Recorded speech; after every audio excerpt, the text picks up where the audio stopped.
PoK में जंग की तस्वीर पूरी तरह बदल चुकी है। इस वक्त सबसे बड़ी ब्रेकिंग अपडेट यह है कि नीलम घाटी के ऊपर चीनी फाइटर जेट खुलेआम मंडराते पकड़े गए हैं और जमीन पर महज 12 किलोमीटर की दूरी पर बॉर्डर के बेहद करीब भारी चीनी युद्धक टैंक पोजीशन लेते हुए साफ दिखाई दे रहे हैं। ड्रैगन की इस सीधी एंट्री ने पूरे मोर्चे को एक झटके में सुपर हाई अलर्ट पर पहुंचा दिया है। दूसरी तरफ भारत ने भी एक पल की देरी किए बिना अपना सबसे बड़ा जवाबी एक्शन शुरू कर दिया है। तीनों अहम सेक्टर चेलमे घाटी सेक्टर, रौद्र सेक्टर और नीलम घाटी सेक्टर की ओर जाने वाले रास्तों को भारत ने ब्लॉक मोड में डाल दिया है और इन्हीं सेक्टरों की दिशा में भारत के 3 अलग अलग एयर बेस से लगातार फाइटर जेट रवाना किए जा रहे हैं। आसमान में भारतीय स्क्वाड्रन की दहाड़ के दिशा में और पीओके में ड्रैगन के जेट की मौजूदगी ने पूरे इलाके को जंग के मुहाने पर ला खड़ा किया है। ताजा इनपुट के मुताबिक भारत ने इस वक्त एक के बाद एक बीएसएफ की कई बड़ी बटालियनों को फिर से अग्रिम मोर्चों की तरफ रवाना कर दिया है। नीलम घाटी के रूट से भी और तीनों घाटियों वाले जो स्ट्रेटेजिक कॉरिडोर हैं वहां से भी सैनिकों के लंबे काफिले लगातार बॉर्डर की ओर बढ़ रहे हैं। सिर्फ पैदल टुकड़ियां नहीं बल्कि उनके साथ भारी मात्रा में गोला बारूद, तोपखाना, बख्तरबंद गाड़ियां और एंटी टैंक मिसाइल सिस्टम भी तेजी से फॉरवर्ड लोकेशंस पर शिफ्ट किए जा रहे हैं। भारत ने साफ संकेत दे दिया है कि ओके की पूरी बेल्ट में वह अब सिर्फ डिफेंसिव पोजीशन में बैठकर गोलियां गिनने वाला नहीं बल्कि हर सेक्टर में एक्टिव जवाब देने के लिए पूरी तरह तैयार है। इधर पीओके की नीलम घाटी में जो नजारा दिखाई दे रहा है उसने वैश्विक स्तर पर खलबली मचा दी है। स्थानीय स्रोतों से मिली पुष्टि के बाद अब यह बात साफ हो चुकी है कि चीनी सेना के फाइटर जेट्स वहां पर लगातार उड़ान भर रहे हैं, कम ऊंचाई पर गश्त लगा रहे हैं और अब हैं और कुछ क्षेत्रों में अपनी उपस्थिति का सीधा प्रदर्शन कर रहे हैं। सैन्य विश्लेषकों के मुताबिक इस तरह की मूवमेंट सिर्फ मैसेजिंग के लिए नहीं बल्कि फुल फ्लेज्ड जॉइंट ऑपरेशन के प्री स्टेजिंग जैसी लग रही है। इससे भी ज्यादा खतरनाक बात यह है कि बॉर्डर से महज लगभग 12 किलोमीटर की दूरी पर चीनी युद्धक टैंकों की लाइनें देखी गई हैं जो खुलकर यह दिखा रही हैं कि ड्रैगन अब पीओके की सरजमीन पर पूरा सैन्य ढांचा खड़ा करने में जुट चुका है। इन दृश्यों के सामने आते ही भारत ने अपने तीनों अहम सेक्टरों को रेड जोन मानकर कार्रवाई और तेज कर दी है। जानकारी के अनुसार भारत ने रौद्र सेक्टर, चेलमे घाटी सेक्टर और नीलम घाटी सेक्टर का पूरा कॉरिडोर कठोर मिलिट्री कंट्रोल में ले लिया है। इन रूट्स आते ही भारत ने अपने तीनों अहम सेक्टरों को रेड जोन मानकर कार्रवाई कम न सिर्फ भारतीय जवानों की तैनाती कई गुना बढ़ा दी गई है बल्कि भारी मशीनरी और बंकर सिस्टम भी तेजी से एक्टिव किए जा रहे हैं। इन कॉरिडोर्स के जरिए पीओके के कई अंदरूनी हिस्सों से आने जाने वाले रास्ते अब भारत की निगरानी में है ताकि चीन और दूसरी तरफ की फोर्सेज का लॉजिस्टिक सपोर्ट चोक किया जा सके। इसी के साथ भारत ने हवा से अपनी ताकत का ऐसा प्रदर्शन शुरू किया है जिसने दुनिया को साफ मैसेज दे दिया है कि अगर तीसरा देश इस खेल में उतरेगा तो जवाब भी उसी लेवल का मिलेगा। सूत्रों के मुताबिक भारत ने 3 अलग अलग एयरबेस से लगातार फाइटर जेट रवाना किए हैं। ये जेट अलग अलग ऊंचाइयों पर कॉम्बैट एयर पेट्रोल कर रहे हैं, कुछ स्क्वाड्रन बॉर्डर के बेहद करीब फ्लाइंग कर रहे हैं तो कुछ बैक सेक्टर से एयर डिफेंस और स्ट्राइक रोल दोनों के लिए तैनात हैं। रडार स्क्रीन पर दर्ज मूवमेंट यह दिखा रही है कि बेस जोन के दारदार इसके पास बारह कर रहे हैं और दोनों के लिए कर रहे हैं और एयर डिफेंस और स्ट्राइक रोल दोनों के लिए भारतीय एयरफोर्स अब पूरी तरह एक्टिव वॉर मोड में आ चुकी है। सिर्फ आसमान ही नहीं जमीन पर भी भारत ने अपने सबसे शक्तिशाली हथियारों को आगे बढ़ाना शुरू कर दिया है। टैंक रेजिमेंट को पावर्ड पोजीशन पर रख दिया गया है, यानी टैंक अब सिर्फ डिपो या बैक बेस पर नहीं बल्कि फ्रंट के बेहद नजदीक फॉर्मेशन में खड़े हैं जहां से वे किसी भी वक्त आगे बढ़कर दुश्मन की किसी भी हरकत का सीधे जमीन पर जवाब दे सकते हैं। पहाड़ी और उबड़ खाबड़ भूभाग में टैंकों की यह तैनाती बताती है कि भारत इस बार लॉन्ग गेम खेलने के मूड में है और यह लड़ाई केवल गोलाबारी तक सीमित नहीं रहने वाली। अब सबसे बड़ा सवाल यह है कि हालात इस स्तर तक पहुंचे कैसे हैं। सूत्र साफ बता रहे हैं कि पीओके पर भारत के लगातार बढ़ते दबाव ने वहां की हुकूमत को बौखला दिया था। नीलम घाटी से लेकर अन्य इलाकों तक भारत समर्थक आवाजें तेज हो चुकी थीं। लोग खुलेआम भारत के साथ जुड़ने की मांग कर रहे थे और इन्हीं आवाजों को कुचलने के लिए पहले अपने ही नागरिकों पर ड्रोन हमले करवाए गए। जब इन ड्रोन हमलों की तस्वीरें और सच दुनिया के सामने आया और भारत ने उसके बाद पीओके के अंदर अपने सैन्य दबाव को कई गुना बढ़ाकर जवाब दिया तो वहीं से यह पूरा खेल हाथ से निकलने लगा। इसी घबराहट में दूसरी तरफ की सरकार ने आखिरी दांव खेलते हुए चीन को खुलकर बुलावा भेज दिया। ड्रैगन ने इस बुलावे को अपने रणनीतिक फायदे के मौके की तरह लिया और रातों रात पूरा सैन्य समीकरण बदलना शुरू कर दिया। जानकारी है कि चीन के कई बड़े एयरबेस से फाइटर जेट्स ने टेक ऑफ किया और पड़ोसी की जमीन पर लैंडिंग के बाद उन्हें सीधे पीओके फ्रंटिंग आपको बदलने को कुल्ली है की ओर पुश कर दिया गया। सिर्फ जेट ही नहीं कई मालवाहक विमानों के जरिए भारी आर्टिलरी, गोला बारूद, मोबाइल रडार यूनिट्स और हाई एंड ड्रोन सिस्टम भी भेजे गए हैं। इन सबको मिलाकर पीओके की जमीन पर एक तरह का जॉइंट ऑपरेशन तैयार किया जा रहा है जिसमें चीनी टेक्नोलॉजी और साधन और दूसरे की स्थानीय फोर्सेस मिलकर भारत के खिलाफ मोर्चा लेने की तैयारी कर रही हैं। इस बीच दिल्ली के साउथ ब्लॉक में जो चल रहा है वह भी उतना ही निर्णायक है। टॉप मिलिट्री कमांडर, राष्ट्रीय सुरक्षा तंत्र और राजनीतिक नेतृत्व लगातार वॉर रूम में बैठकर हर एक सेकंड की अपडेट ले रहे हैं। ड्रोन और सैटेलाइट से आई इमेजेस में चीनी सेना की मूवमेंट साफ दिख रही है, किस सेक्टर में कितने टैंक, कहां पर किस तरह के शिविर, कहां नई सड़क चेन बनाई जा रही है, कहां फाइटर जेट्स की फॉरवर्ड तैनाती हो रही है। हर फ्रेम को झूम करके विश्लेषण किया जा रहा है और उसी के हिसाब से भारत के एक्शन प्लान को डेट किया जा रहा है। यही वजह है कि भारत ने बीएसएफ और आर्म्ड फोर्सेस की तैनाती को अब अभूतपूर्व स्तर तक बढ़ाने का फैसला किया है। ताजा अपडेट यह है कि करीब 50,000 से ज्यादा बीएसएफ और अन्य सशस्त्र बलों के जवानों को दोबारा से बॉर्डर सेक्टरों की तरफ रवाना करने का बीएसएफ और आर्म्ड फोर्सेस की तैनाती है दिया गया है। यह सिर्फ साधारण रीइंफोर्समेंट नहीं बल्कि क्लियर सिग्नल है कि भारत किसी भी कीमत पर बैकफुट पर जाने को तैयार नहीं है। हर नई चीनी या दूसरी तरफ की मूवमेंट के मुकाबले में भारत ने दोगुनी तैयारी की नीति अपनाई है। दिल्ली से मिली जानकारी के मुताबिक भारत की तरफ से साफ शब्दों में संदेश जारी कर दिया गया है कि पीओके का मसला अगर है भी तो वह दो पक्षों के बीच है और किसी तीसरे देश को इसमें टपकने की कोई गुंजाइश नहीं है। भारत ने दो टूक कहा है कि अगर ड्रैगन खुद ब खुद इस आग में कूदता है तो फिर इसके बाद भारत जो भी कदम उठाएगा उसकी पूरी जिम्मेदारी उसी पर और उसके साथी पर होगी। दिल्ली का रुख यह है कि चीन अगर अपनी फौजें, टैंक और जेट पीओके में उतारकर इस पूरे विवाद को नई दिशा देना चाहता है तो उसे यह भी समझ लेना चाहिए कि भारत अब केवल सीमा के एक सेक्शन तक सीमित जवाब नहीं देगा बल्कि जहां जहां जरूरी हुआ वहां वहां रणनीतिक मोर्चे खोल सकता है। दूसरी तरफ से जो प्रतिक्रिया आई है उसने आग में घी डालने का काम किया है। वहां से साफ चेतावनी दी गई है कि अगर भारत ने पीओके में अपने कदम आगे बढ़ाए तो अगला झटका सीधे एलओसी पर दिया जाएगा, यानी एलओसी को खुले तौर पर टारगेट करने की धमकी अब आधिकारिक तरफ सामने आ चुकी है। यह वही एलओसी है जिसके दोनों तरफ लाखों की आबादी बसी है और जहां किसी भी प्रकार की बड़ी कार्रवाई पूरा इलाका तबाह कर सकती है। इस धमकी ने साबित कर दिया है कि दूसरी तरफ का नेतृत्व अब किसी भी स्तर तक जाने को तैयार है, चाहे इसकी कीमत वहां के आम लोगों को ही क्यों ना चुकानी पड़े। इसी बीच भारत ने संयुक्त राष्ट्र को भी सबसे कड़े शब्दों में चेतावनी दे दी है। संदेश साफ है, अगर यूएन इस पूरे संकट में अब भी चुप रहता है, अगर वह चीन की एंट्री और पीओके की जमीन पर ज्वाइंट ऑपरेशन जैसी खतरनाक हरकतों पर कोई लगाम लगाने की कोशिश नहीं करता, तो फिर आगे जो कुछ भी होगा उसमें भारत किसी भी तरह की अंतरराष्ट्रीय मोरल बाउंडेशन को मानने वाला नहीं है। भारत की यह सीधी धमकी न्यूयॉर्क के कॉरिडोर में गूंज चुकी है और अब सदस्य देशों पर दबाव है कि वे खुलकर यह तय करें कि वे किसके साथ खड़े हैं। कई देश खुले तौर पर भारत के समर्थन में खड़े होते दिख रहे हैं। उनका कहना है कि ड्रोन हमलों से लेकर अब चीनी टैंकों की एंट्री तक की पूरी कहानी यह बताने के लिए काफी है कि पीओके में असली एग्रेसर कौन है। इन देशों का मानना है कि भारत का रुख आक्रामक नहीं बल्कि डिटरेंस पर आधारित है, यानी भारत दिखा रहा है कि अगर तुम्हारे साथ कोई तीसरा आकर खड़ा होगा तो हम भी अपनी पूरी क्षमता के साथ सामने आएंगे। दूसरी तरफ कुछ देश ऐसे भी हैं जो ये कहते हुए नजर आ रहे हैं कि भारत का स्टैंड साफ संकेत देता है कि वह पीओके से पीछे हटने वाला नहीं है और यह क्षेत्र जल्द ही एक बड़े युद्ध का केंद्र बन सकता है। पीओके की जमीन पर इस वक्त जो माहौल है वो किसी भी सामान्य संघर्ष से कई गुना ज्यादा विस्फोटक हो चुका है। एक साइड चीनी टैंक आगे बढ़ते नजर आ रहे हैं, उनकी फौज के काफिले तैयार हैं, फाइटर जेट्स हवा में घुमाव ले रहे हैं। दूसरी साइड भारतीय फाइटर जेट्स तीन अलग अलग एयरबेस से निकलकर पूरी सीमा रेखा के ऊपर एक सुरक्षा कवच की तरफ फैल चुके हैं। नीचे टैंकों की गड़गड़ाहट, विमानों की गरज और ऊपर ड्रोन की लगातार निगरानी ने पूरा इलाका ज्वालामुखी की तरह बना दिया है जो किसी भी पल फट सकता है। भारत के लिए यह अब सिर्फ सीमा का सवाल नहीं रह गया है, यह सीधे सीधे संप्रभुता, सुरक्षा और उन लोगों की उम्मीदों का प्रश्न बन चुका है जो पीओके में बैठकर भारत की तरफ देख रहे हैं। ड्रोन हमलों की रातें चीखते, बच्चे जले हुए घर और चीन के साथ ज्वाइंट कर दिया है ऑपरेशन की तैयारियां।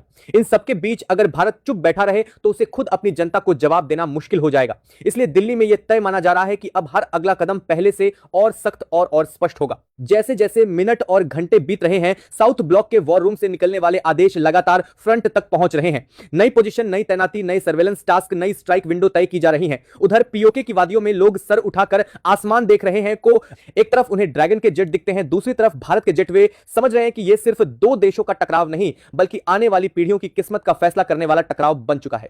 इस पूरे घटनाक्रम का निचोड़ यही है कि पीओके की जंग अब पूरी तरह अगले फेज में पहुंच चुकी है। ड्रैगन की एंट्री ने आग को और तेज कर दिया है। भारत ने यह साफ कर दिया है कि न वह झुकेगा, न पीछे हटेगा और न ही किसी तीसरे की दखल को चुपचाप स्वीकार करेगा। अब फैसला यूएन और दुनिया के हाथ में भी है कि वह इस खेल को बस दूर से खड़े होकर देखती रहेगी या फिर उन लोगों के पक्ष में खड़ी होगी जो ड्रोन, बम, टैंकों और जेट्स के साए में भी आजादी, न्याय और सुरक्षा की मांग कर रहे हैं। और भारत ने तो पहले ही ऐलान पर इसे एक कर रहे हैं, तो आज में जो कर दिया है कि अगर दुनिया मूक दर्शक बनी रही तो आगे जो भी होगा उसकी पूरी स्क्रिप्ट भारत अपनी कलम से लिखेगा। सेना की मौजूदगी ने पूरा खेल ही बदल दिया है।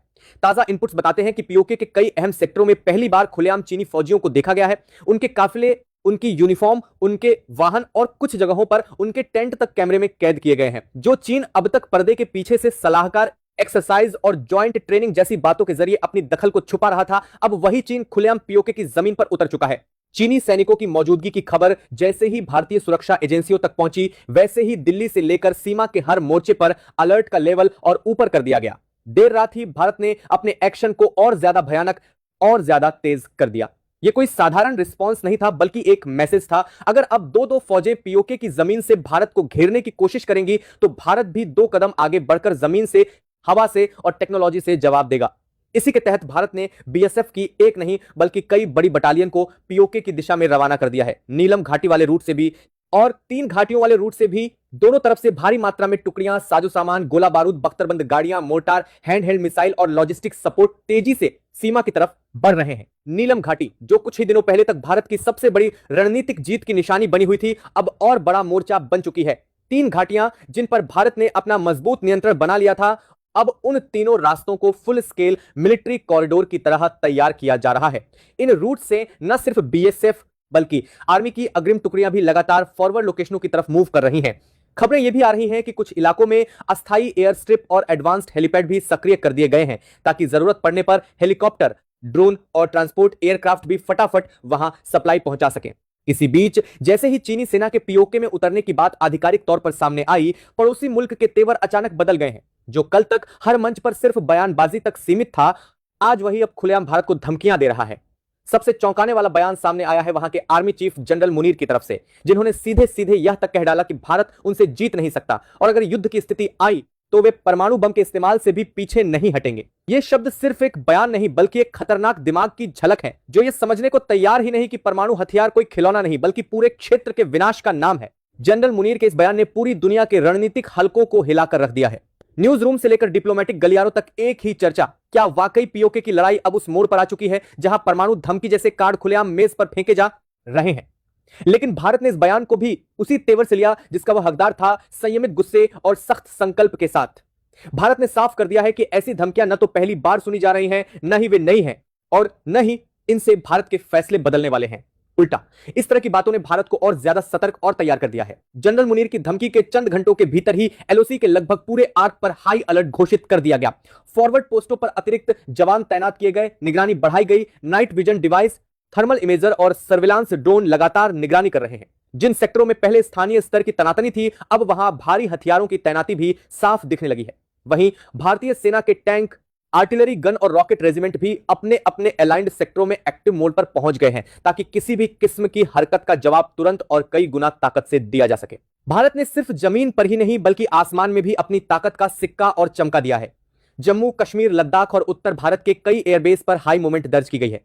श्रीनगर एयरबेस, जम्मू एयरबेस, पठानकोट, अवंतीपुरा, उधमपुर, कई ऐसे बेस हैं जहां फाइटर जेट्स की लगातार मूवमेंट देखी जा रही है। सुखोई, मिराज, राफेल और मिग-29 जैसे लड़ाकू विमानों को एक्टिव स्क्वाड्रन मोड में रखा गया है, ताकि अगर पीओके के अंदर से या उसकी आड़ में किसी भी तरह की हवाई या मिसाइल चाल चली जाती है तो उसका मुंहतोड़ जवाब तुरंत दिया जा सके। एयरफोर्स के साथ साथ भारत के स्वदेशी और इंपोर्टेड ड्रोन भी अब फ्रंट लाइन मोड में आ रहे हैं। निगरानी करने वाले ड्रोन, सशस्त्र ड्रोन और विशेष रिकॉन सिस्टम, ये सब मिलकर पीओके के अंदर हो रही हर हलचल को रिकॉर्ड कर रहे हैं।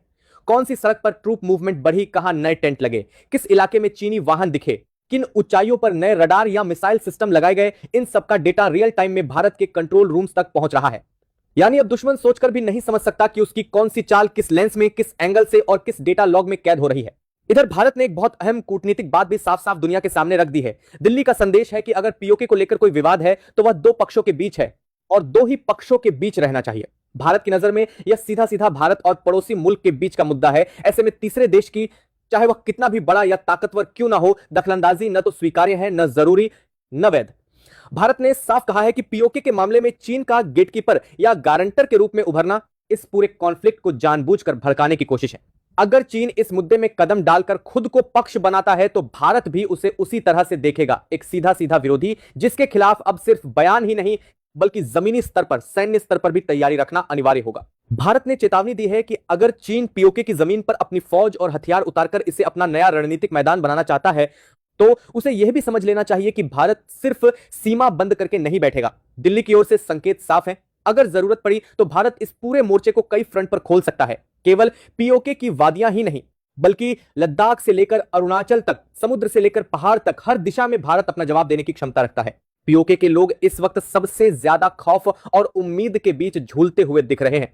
एक तरफ वे देखते हैं कि चीनी फौज भी अब उनकी जमीन पर उतर आई है, जो पहले से चले आ रहे दमनकारी ढांचे के ऊपर एक और बोझ की तरह बैठ गई है। दूसरी तरफ उन्हें यह भी दिखाई दे रहा है कि भारतीय सेना नीलम घाटी से आगे बढ़कर उनके और करीब पहुंच रही है। बीएसएफ की चौकियां उनके गांवों की तरफ सरक रही हैं। नेताओं के बयानों में बार बार यह जिक्र आ रहा है कि पीओके के आम लोगों की सुरक्षा और इच्छा का सम्मान करना अब भारत की घोषित नीति का हिस्सा है। ड्रोन हमलों के बाद जिन गांवों में मातम पसरा था, वहां अब दो तरह की बातें हो रही हैं। कुछ लोग डर से सिमटे हुए हैं, यह सोचकर कि अगर वे दोबारा बोलेंगे तो फिर हमले होंगे। लेकिन एक बड़ा तबका ऐसा भी है जो कह रहा है, अगर हम अब भी चुप रहते हैं तो हमें कोई नहीं बचाएगा। कम से कम भारत ने तो हमारे लिए आवाज उठाई है, हमारी बात विश्व मंच पर रखी है। यही वो मनोवैज्ञानिक मोर्चा है जहां असल लड़ाई अब लड़ी जा रही है, हथियारों से ज्यादा दिमागों और दिलों पर। भारतीय parliament, TV debate, social media और आम जनता के बीच भी अब यह सवाल जोर पकड़ रहा है कि क्या पीओके से वापस हटने, वहां की आवाजों को अनसुना करने और चीन के दबाव में झुकने का विकल्प अब बचा भी है या नहीं। जनता का एक बड़ा हिस्सा यह मानने लगा है कि दशकों से जो अधूरा पन्ना इतिहास में दबा पड़ा था, अब उसी को पलटने का समय आ चुका है। जब पीओके के लोग खुद भारत की तरफ देख रहे हैं, जब उन पर ड्रोन और गोलियां बरसाई जा रही हैं, जब उनके ऊपर दो दो सेनाएं बैठी हैं, एक पड़ोसी की एक चीन की, तब चुप रहना केवल कूटनीतिक चूक नहीं बल्कि नैतिक विफलता भी होगी। संयुक्त राष्ट्र में चल रही बहसें अब और भी गर्म हो चुकी हैं। एक तरफ चीन और उसका समर्थक लॉबी यह दिखाने की कोशिश कर रहा है कि भारत एस्केलेशन कर रहा है, स्टेटस को बदल रहा है, जबकि असलियत यह है कि स्टेटस को नाम की चीज बची ही कहां है। छद्म शांति के नाम पर जो कुछ सालों तक ढका रहा, अब वह पूरी तरह खुल चुका है। पीओके के अंदर ड्रोन, अत्याचार, दमन, जबरन, गुमशुदगी और अब उस पर एक नई परत चीनी फौज की। भारत की प्रतिनिधि मंडली संयुक्त राष्ट्र में यह तर्क रख रही है कि अगर दुनिया वाकई मानवाधिकारों, आत्मनिर्णय और न्याय की बात करती है, तो उसे यह स्वीकार करना होगा कि पीओके के लोगों की आवाज सुनी जाए, न कि उनके ऊपर मिसाइलें और ड्रोन बरसाए जाए। भारत की सुरक्षा परिषद में मौजूद डेलीगेशन यह भी साफ कर रहा है कि कोई भी देश जो पीओके में चल रही दमनकारी नीतियों को नजरअंदाज करेगा और उल्टा पीड़ितों को ही कटघरे में खड़ा करेगा, वह इतिहास के सामने खुद कटघरे में खड़ा होगा।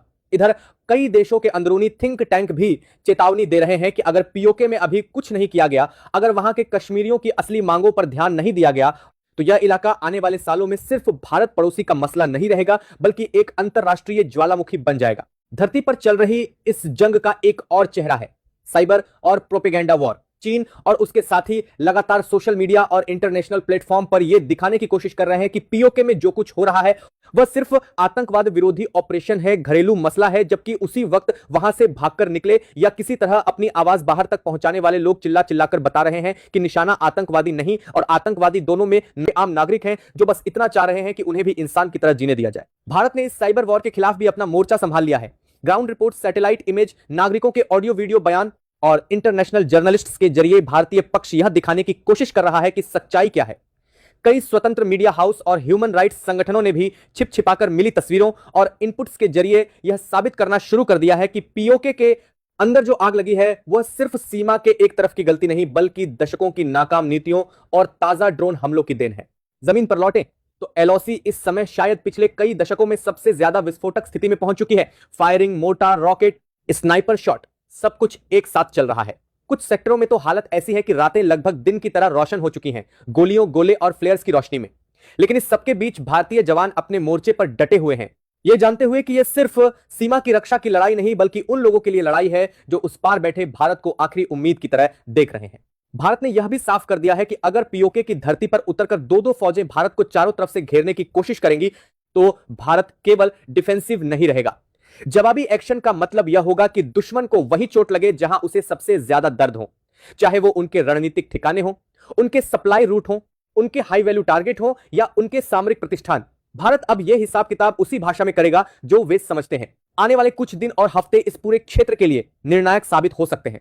या तो अंतरराष्ट्रीय समुदाय समय रहते हस्तक्षेप करके पीओके के लोगों के अधिकारों के पक्ष में खड़ा होगा, चीन को उसकी सीमाएं दिखाएगा और पड़ोसी मुल्क पर दबाव बनाकर ड्रोन हमलों और परमाणु धमकियों जैसी हरकतों को रोकने को कहेगा, या फिर भारत अपने बलबूते, अपनी शर्तों पर, अपने तरीके से इस पूरी कहानी का अगला अध्याय लिखेगा। अब भी पीओके की वादियों में गूंजती गोलियों की आवाज, चीनी फौज की बूटों की धमक, पड़ोसी मुल्क के जनरल की परमाणु धमकी और इनके बीच खड़े भारतीय जवानों के सीने की धड़कन, ये सब मिलकर बता रहे हैं कि एशिया के इस कोने में अब एक नई इबारत लिखी जा रही है। और इस इबारत में एक बात बिल्कुल साफ दिखाई दे रही है, भारत ने तय कर लिया है कि अब ना तो पीओके के लोगों की आवाज ड्रैगन की छाया को अपनी सरहदों पर स्थायी अड्डा बनाने देगा। जो भी इस आग को हवा देगा उसे इस बार धुआं दूर दूर तक दिखेगा और इतिहास में उसका नाम उसी तरह दर्ज होगा, एक ऐसे खिलाड़ी के रूप में जिसने इंसानियत, न्याय और स्थिरता की कीमत पर अपना छोटा सा फायदा चुन लिया। भारत ने घोषणा कर दी है कि यह लड़ाई सिर्फ जमीन के टुकड़े की नहीं, बल्कि उस जमीन पर रहने वाले हर इंसान की इज्जत, सुरक्षा और भविष्य की है।